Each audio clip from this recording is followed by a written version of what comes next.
Hello, everyone. How's everybody doing? Welcome to Viral Vibes with Jocelyn. Tonight's stream, well, today's stream is a spontaneous Sunday live where we come together and we just talk about whatever is on our mind. We're going to pull up videos and we're just going to go through them. We're going to talk about them, conversate about them, whatever it may be. We're doing it tonight, today, this evening on Viral Vibes. I just want to remind everyone that this channel is about discussion, awareness, community dialogue. If you are new here, welcome to the Viral Vibes family. Be sure to like, subscribe, and turn on those notifications so you will never, ever miss a live stream. Now let's get into today's conversation. So I just randomly went down my my file of cases to see what we're going to talk about today. So I came across this one and it was really weird. The name of the actual case was, it says the New York City child welfare that YouTube didn't want us to discuss. So the name itself grabbed me. So I said, okay, I'm going to get into it. So let's start now. All clips are used under the doctrine of fair use for news reporting and analysis.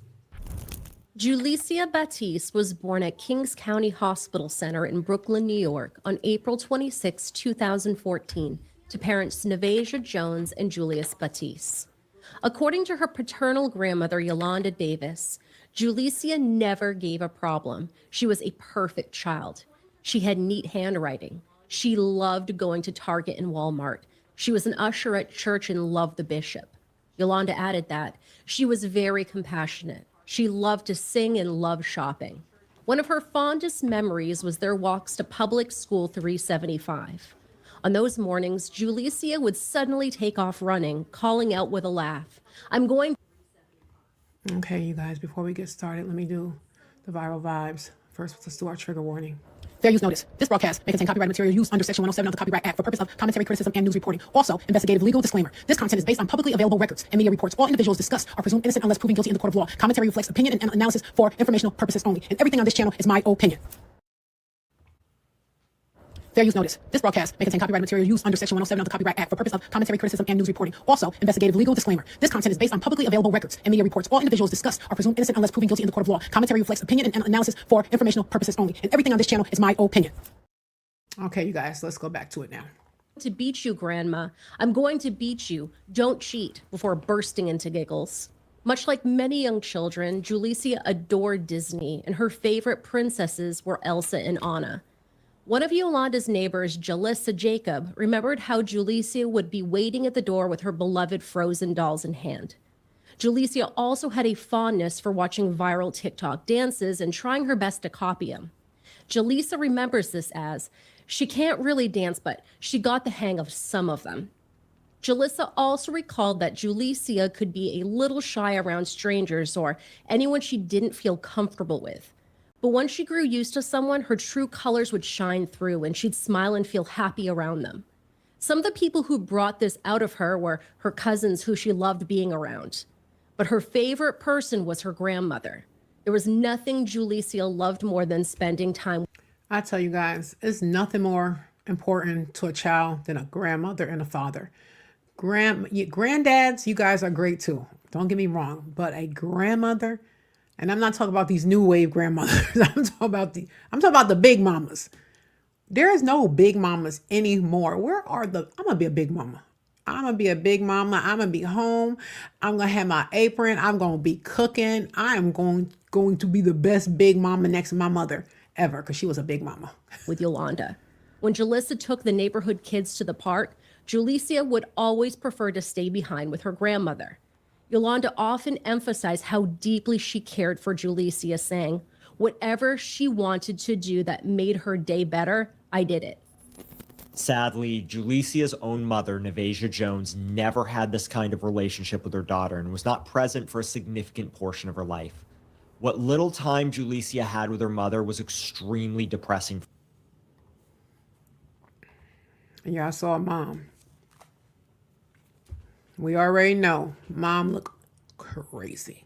But it's unfortunate. It's almost like a spiral effect. He initially said that She has this great relationship with her granddaughter, but she didn't have it with her daughter.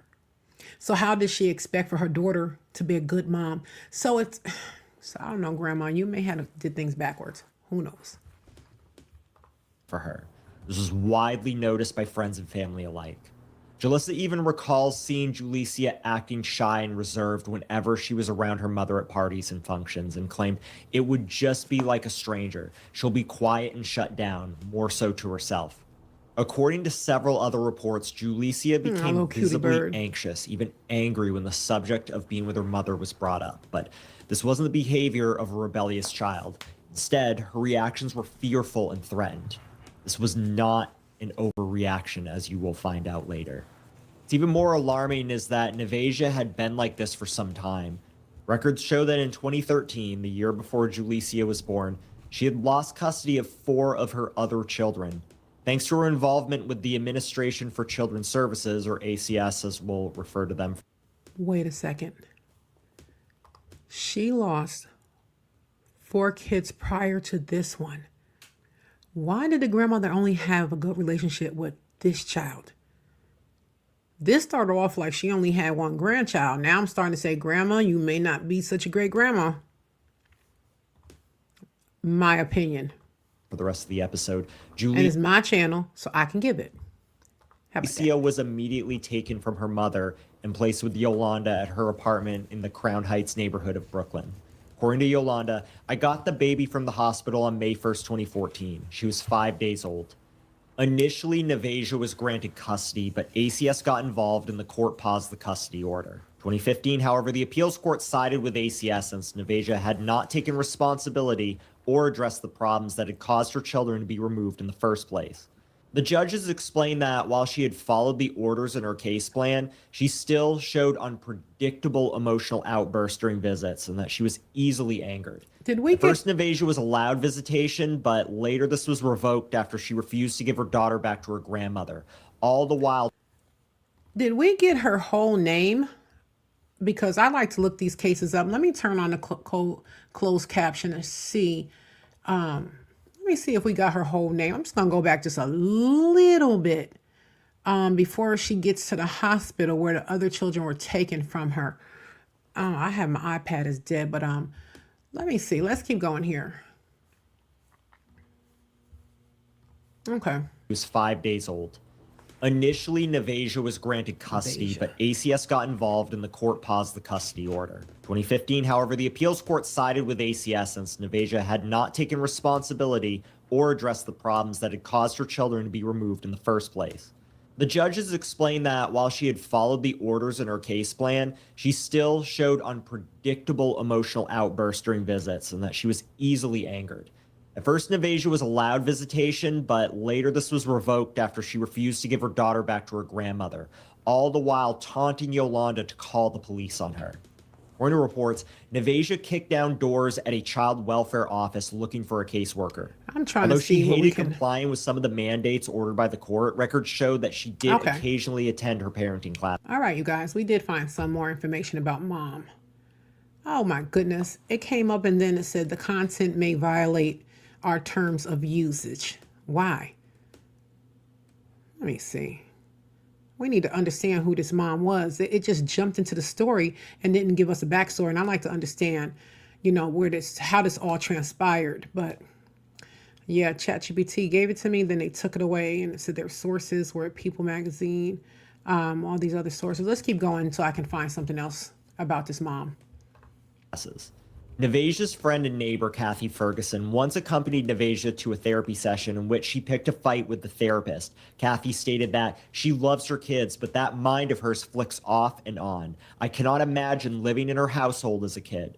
A case manager later testified that there had been no real change in her behavior, or decided that until she could face and work through the issues that led to her children's removal, it would not be safe to return the baby to her care. Because of this, Julyiana stayed with her grandmother until 2017. It should be noted that Nevasia had a troubled upbringing herself, but she did not break the cycle. Friend Kathy explained that Nevasia was raised by her grandmother and faced an unstable childhood. Shortly after becoming a teenager, she ran away from home and ended up living in a duplex with a friend in Brooklyn. Not long after, she began dating the friend's uncle, who was 25 years older than her. Let me ask you guys, you think grandma overcompensated with the baby because she knew how she handled her daughter? From that relationship, she had a son, the first of 6 children. Kathy added, she came from a messed up family and raised her kids in the same type of environment that she grew up in. When Julyicia was just a little over 3 years old, child welfare officials took her from Yolanda's care and placed her in foster care. The agency cited ongoing concerns between her parents. They reported that her father had broken visitation rules by visiting her at Yolanda's home without supervision, and during that time had an argument with Nevasia where he... Okay, we got something, you guys. We got something. It says the backstory. Julyicia Battie has spent almost her entire life since she was 5 years old living with her paternal grandmother, Yolanda Davies. In early 2021, a court ordered that Julyicia be returned to her biological mother, Nevasia Jones, in the Mitchell houses in the Bronx. This decision was made despite her grandmother's repeated warning to the Administration for Children's Services, ACS, that Julyicia was being abused during these visits. It says there was a visit August 10 of 2021. First responders were called to Nevaeh's apartment. They found the 7-year-old Julyicia unconscious with severe injuries. She was pronounced, unfortunately, shortly after. The injuries. The medical examiner determined she passed from blunt force trauma to her abdomen, which was so severe it caused internal organs to tear. She also had numerous bruises, scratches, and evidence. Once again, I'm just going to say trigger warning. If this is too deep, this is a short video. We come back in half an hour. Let's keep going with this. allegedly made violent threats. Now, Nevasia filed several complaints against him, but none of them were proven, and he never faced any criminal charges. Even so, the repeated allegations prevented him from having much time with his daughter. It is important to note that Julyicia reportedly loved her father and enjoyed spending time with him. Yolanda acted promptly to try to make things right. In a handwritten request to the agency, Yolanda explained that she had only allowed Julius to see his daughter at her home and pleaded for her granddaughter to be returned. Later that same year, a judge agreed that the agency had acted improperly, so custody was returned to Yolanda once again in 2018. This time around, her parents were to have supervised visits at an agency office. Around that time, Nevasia wanted her children back, but Julyicia didn't seem to share that same feeling. According to Yolanda, on April 13th, Julyicia told her that her mom had hit her with a hammer. At 5 years old, she started therapy at a mental health clinic in Crown Heights, where session records show glimpses of her relationship with her mother. According to Yolanda, Julyicia was terrified of Nevasia, but ACS did not take this into account and continued supervised visits with her. Yolanda recalled, when I See, it's claims like these, I'm just like, there was evidence that she hit the baby with a hammer, but yet they sent her back to her mother after she left the hospital. It just doesn't make sense to me. I don't know. I'm not wrapping my brain around this at this point. The hospital saw the injuries and then gave her back to the predator. I don't know. Let's keep going with this.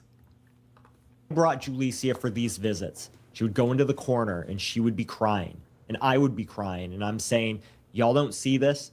I mean, does this say something to you guys? This is like a red flag to me. The caseworker's response, Yolanda said, was, I know, but she has to see her mom. Furthermore, court orders also forced Julyicia to spend some weekends visiting her mother's apartment. During one of those visits, in a phone call recorded by Yolanda, Julyicia asked her grandmother, Grandma, are you calling the police? When Yolanda asked for the reason, the girl replied, because I don't want to go with Mommy. We have a clip of the recording, and we will play it for you now. Grandma, you calling the police? What am I calling the police for? Because I don't want to go with Mommy. Why you don't want to go with Mommy? Oh my God. You're telling me to call the police?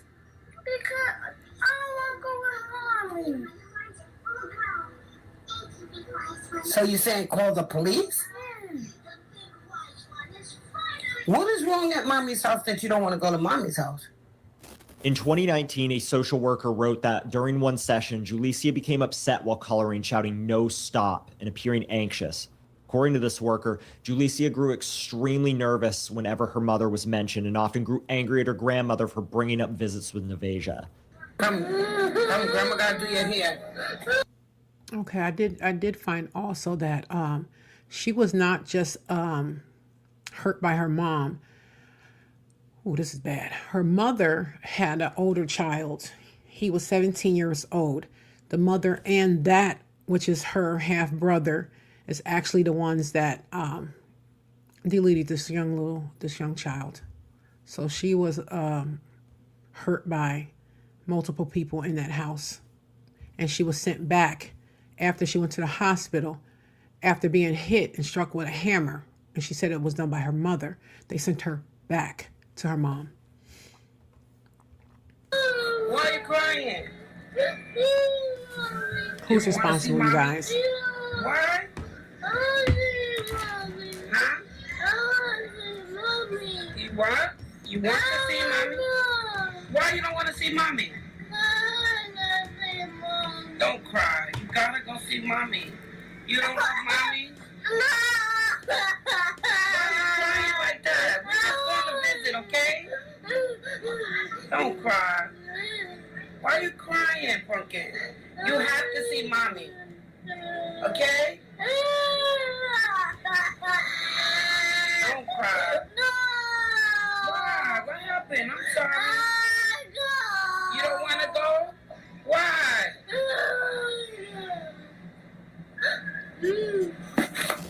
In January of 2020, during a scheduled visit to a clinic, Let me ask you guys, what would you have done? What would you have done if you heard your grandchild, your niece, your nephew pleading like this? What would you have done? I think that I would go sit on the step where this child was, because you don't want to get into a point where you're committing a crime by not allowing her to get her visitation as the court ordered it to be. So I would be so close to this baby that, oh man, this is horrible. a supervisor observed that Julyicia sat nervously while waiting for her mother, but once it became clear that Nevasia wasn't coming, she quickly relaxed and began speaking more openly. The supervisor wrote that there is quite a bit of trauma each time contact is made with her biological mother. Even with all this history and reports clearly showing that Julyicia would not be safe around her mother, in March of 2020, she was sent to live independently with her without any supervision, as ruled by ACS. Yolanda couldn't fathom the ruling and called ACS right away. She also recorded the phone conversation with the caseworker. This caseworker told her that she had reported her concerns to her supervisors, including the fact that Nevasia called her own child a bitch. She then said, "They probably want to close this case." Yolanda countered, saying, "You can't close the case. The child is scared to death of her." But nonetheless, ACS stood by its initial decision and let it happen. As fate would have it, March of 2020 launched the world into utter chaos. The pandemic slowed everyday processes, even court rulings for extremely significant cases. Yet some cases, especially ones involving the safety of a child, should never be neglected, even in a crisis. Yolanda repeatedly tried to alert ACS, but her efforts were ignored. What was initially meant to be just a weekend visit with Nevasia turned into 90 days, and eventually it seemed it would last forever. It became 90 days. 90 days became, you have to do an independent review. Davis says she repeatedly went to ACS and SCO Family of Services to get her granddaughter back, not knowing why she was being allowed. Who failed her?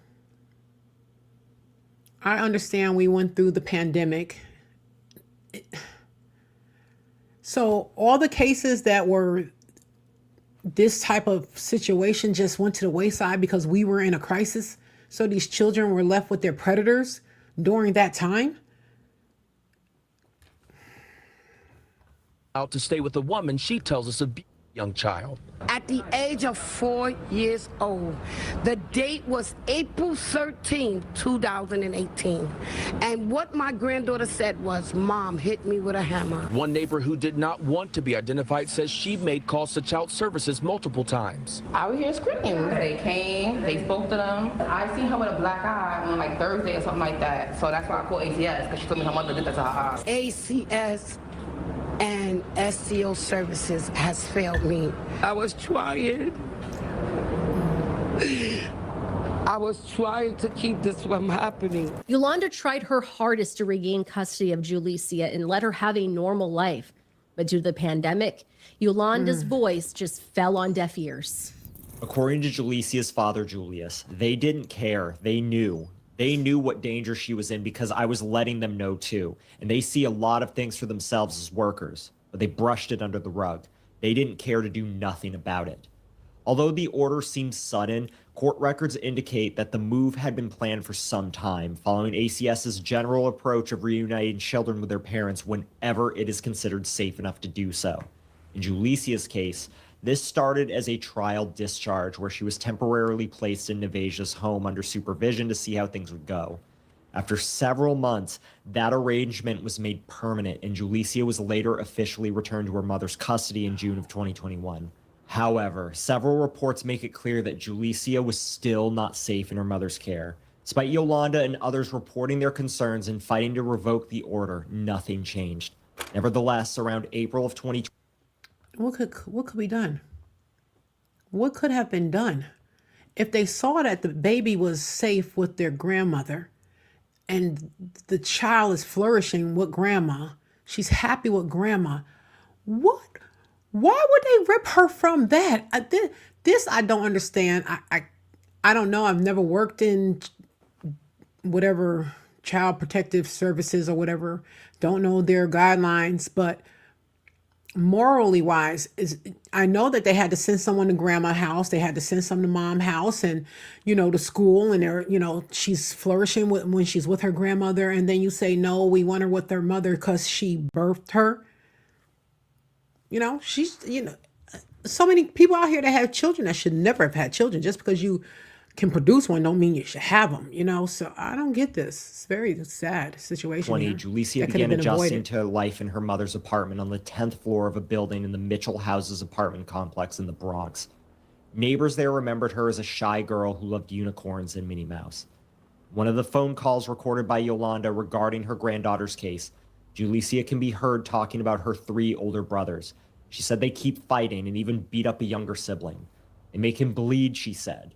When Yolanda asked, what do they do? Julyicia simply replied, something bad. The following summer, neighbors often saw Julyicia moving around on her own, riding the elevator alone, and running errands to the bodega by herself. They also heard Nevasia shouting almost constantly from inside the apartment. Well, I'll tell you what the brothers did. On June 23rd, 2025, she was sentenced, this is the mother, to 17 years. Now, Paul Fine Jr., I'm saying his name because he's not a minor. He was also charged with the connection of the deletion of this child and the SAing of her. So when she said to her grandmother something really bad, that's what he was doing to her. And mom was aware of it and allowed it. Michael Roberts, a neighbor who contacted child welfare and the police, said, I'd hear her yelling at the kids all the time. She would curse at them. She was frustrated for no reason, always angry. It made no sense to walk out of your house and be that angry. Another neighbor, Mina Cruz, reportedly contacted ACS on July 8th and 12th of 2021 after seeing Julyicia walking through the streets alone on errands. It's unknown whether the authorities followed up on these neighbors' reports, but from what is known, they didn't take any meaningful action. Yolanda requested visitation rights, and a hearing was set for later that fall. On July 31st, she received a series of troubling texts from Julysia's phone that left her uncertain about who was actually sending them. The text read, Grandma, it's me, Julyicia. I'm leaving today. My mom is letting me live with her brother. When Yolanda asked where, she responded, Texas. I'm not coming back. Just a week later, on August 6, Jasmine Jones, who was the girlfriend of neighbor Michael Jones, told him she had seen Julyicia with a swollen black eye. When she asked the girl what had happened, Julyicia said her mother had caused it. Jasmine also called ACS to report it, and 2 days later, on August 8th, Michael also saw Julyicia in the elevator wearing sunglasses, accompanied by her mother. By now, the report should have been enough for ACS to revoke Nevasia's custody rights, but that never happened.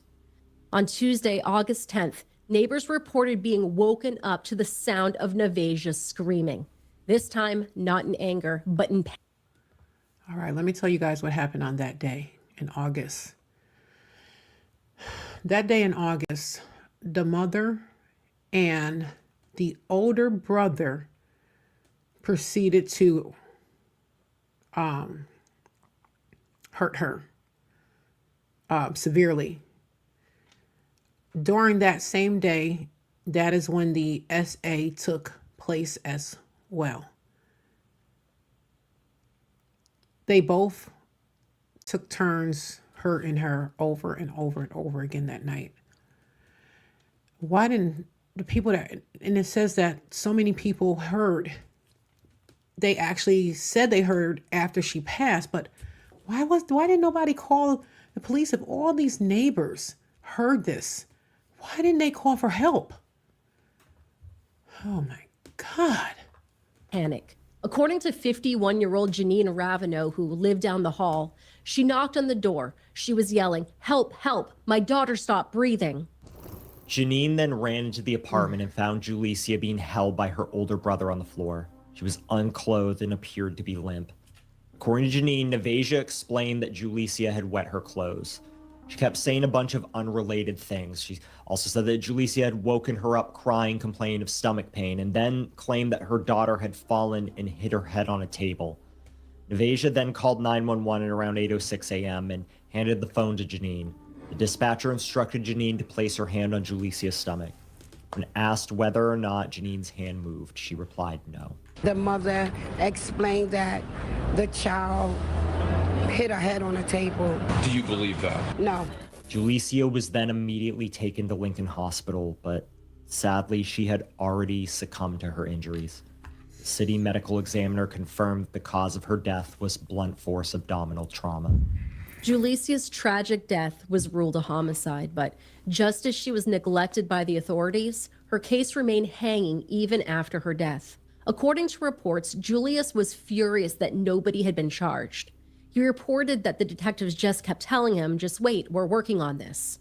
A year later, on June 29, 2022, Nevasia Jones and her son, Paul Fine Jr., were arrested and charged with multiple crimes, including second-degree murder, manslaughter, and endangering the welfare of a child.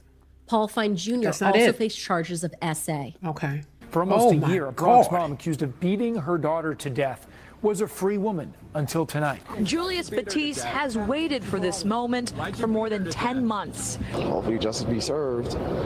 That's all I want for my daughter. That's all I ask.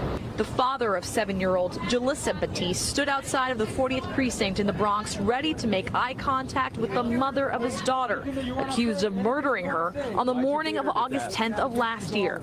Law enforcement sources told News 4 that when police showed up to the family's apartment in Mott Haven, they found Julyicia unconscious and covered in bruises. Police say 36-year-old Nevasia Jones did not act alone. Her 18-year-old son, Paul Fine, is accused of murdering and sexually abusing the little girl, too. I'm excited about him being arrested, too.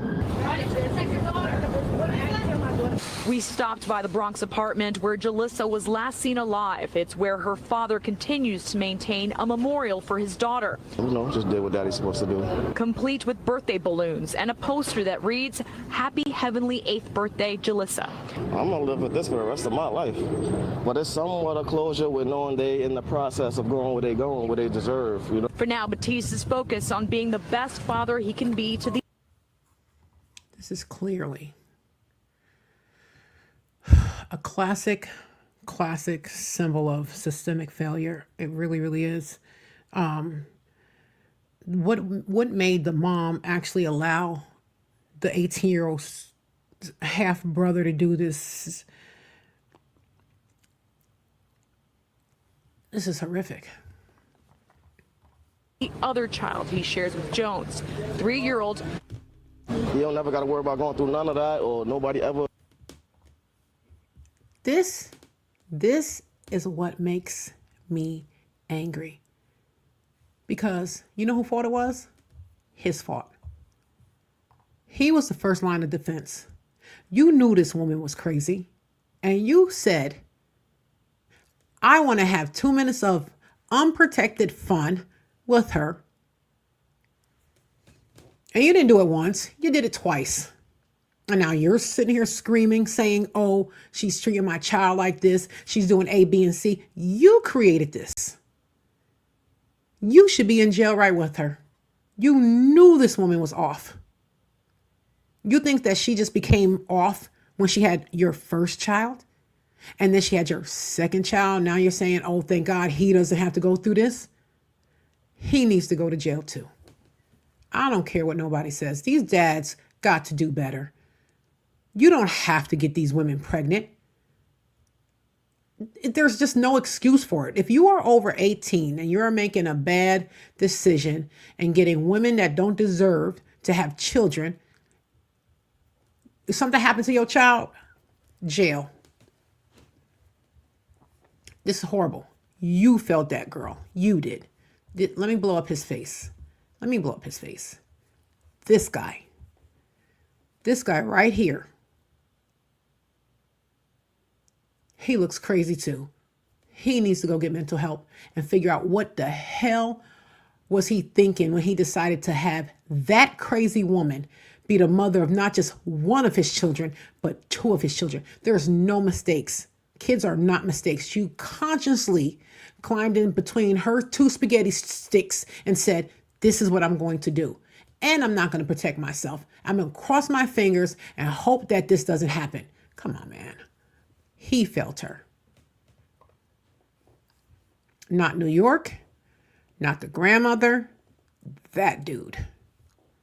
He chose her to be the mother of his children.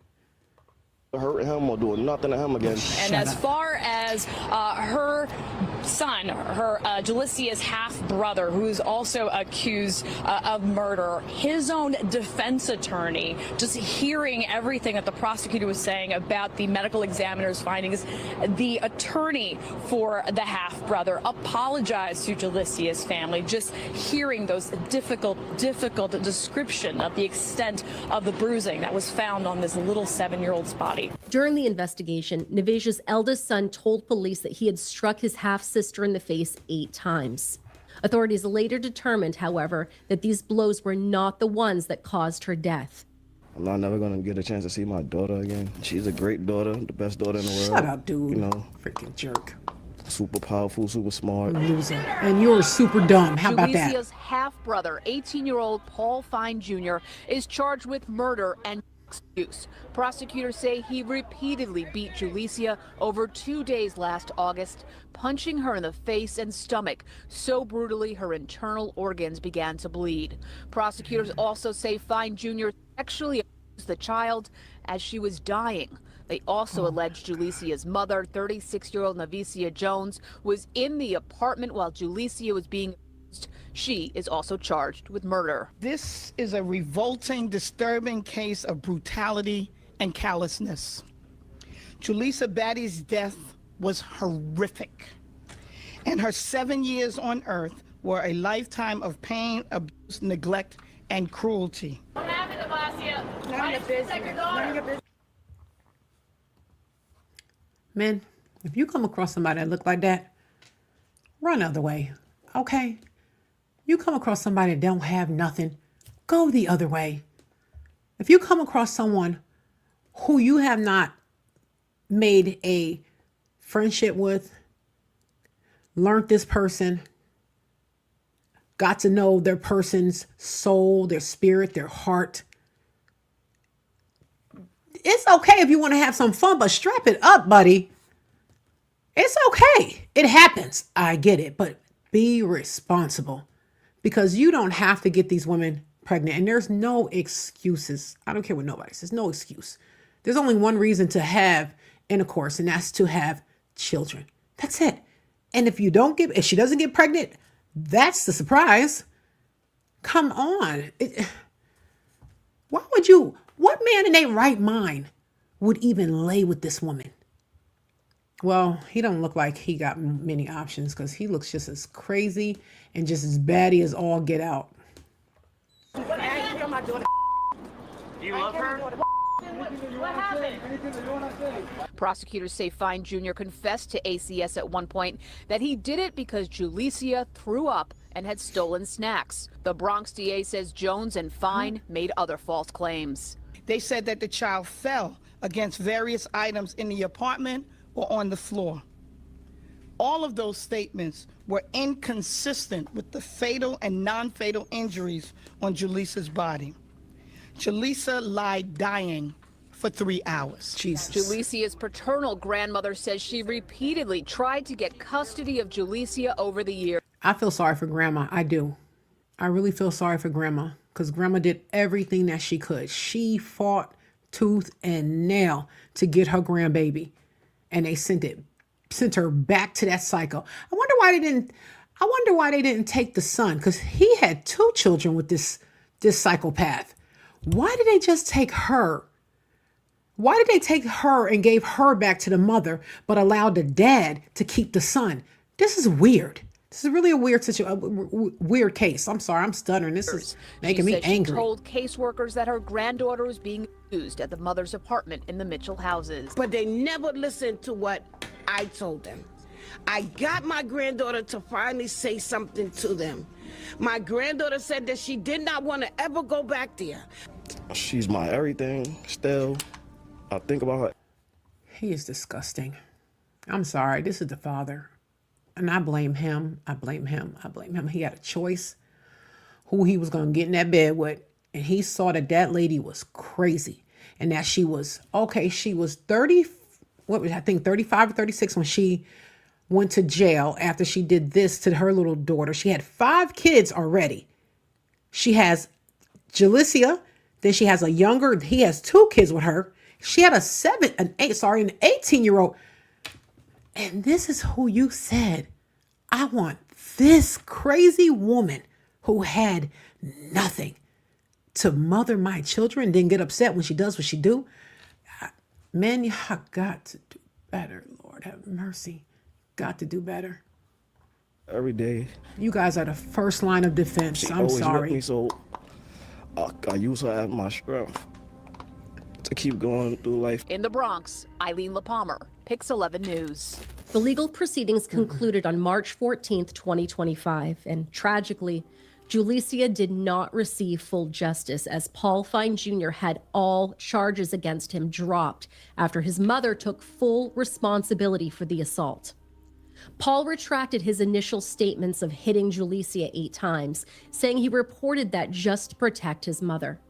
Nevasia, on the other hand, accepted a plea deal with the Bronx District Attorney's Office, confessing that she alone assaulted Julyicia and caused her death. Sign number 1, guys. We are in 2025. If you see a chick cornrolling her hair to the back, run the other way. She's crazy. Why you got your hair braided? Listen, listen, her son did everything that he said he did. I don't believe it. As part of her plea. And I thought that the state step in. I thought the state steps in and pick up the charges where you can't just drop, walk away from charges like this and redact or whatever. I thought the state steps in on these. I gotta look into that. The agreement, Nevasia received a paltry 15-year prison sentence.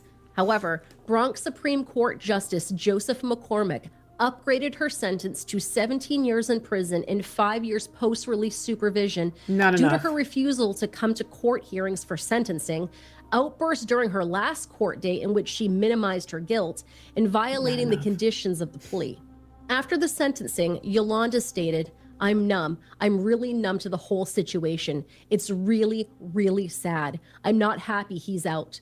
According to her, Paul should have stayed behind bars. As for Nevasia, she should have been sentenced to life in prison without parole. Julysia's father, Julius, also shared similar remarks. He stated, "It does make me angry because she's getting away with murder and she's getting her son back. I don't get..." You know what?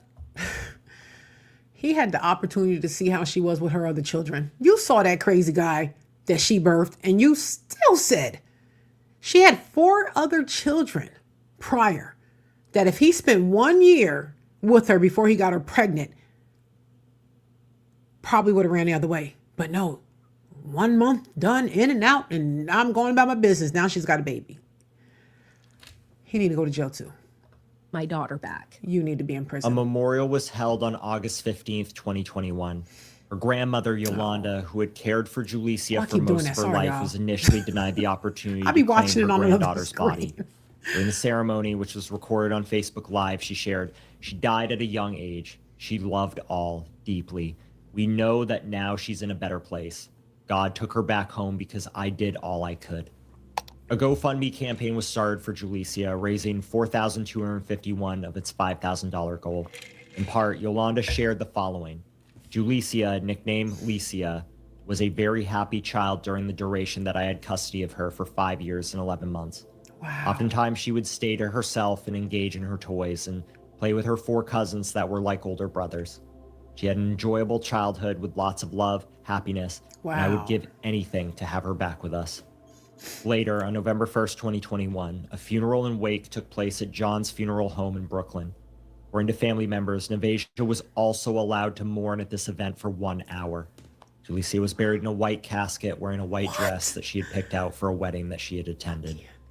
Her father, Julius, said he planned to tell his then 2-year-old son, "Everything I loved about her, her name and face, will be the light of my life." I can't even stomach listening to this man because he created this entire mess. You did, buddy. Anyway, I think everybody felt her except for grandma. She was there for her. She tried. She did what she could do. She could only do but so much. And then the court stepped in and like she said, she had her for 5.5 years. She passed at 7. So they allowed this baby to go back with the predator, and within months, gone. I think the grandma should actually sue New York City. But anyway, thank you guys for tuning in. Like I said, this channel is just about awareness, getting these type of stories out. Just hopefully we could enlighten someone to have a low threshold and report these things if you hear them, if you see them. The neighbors heard this baby crying over and over and over again. You know, they should have been calling. You can call anonymously. And I had something here. I wonder where it went that it's a phone numbers of my next video. Actually, I'll drop it at the bottom of this video. So you guys, please like, share, and subscribe to my channel. And hopefully we can get more of this type of things out into the algorithm so more people are aware. Thank you. And like I said, this is Spontaneous Sunday, so I'll be back. Have a great day. Well, have a great hour. Bye-bye.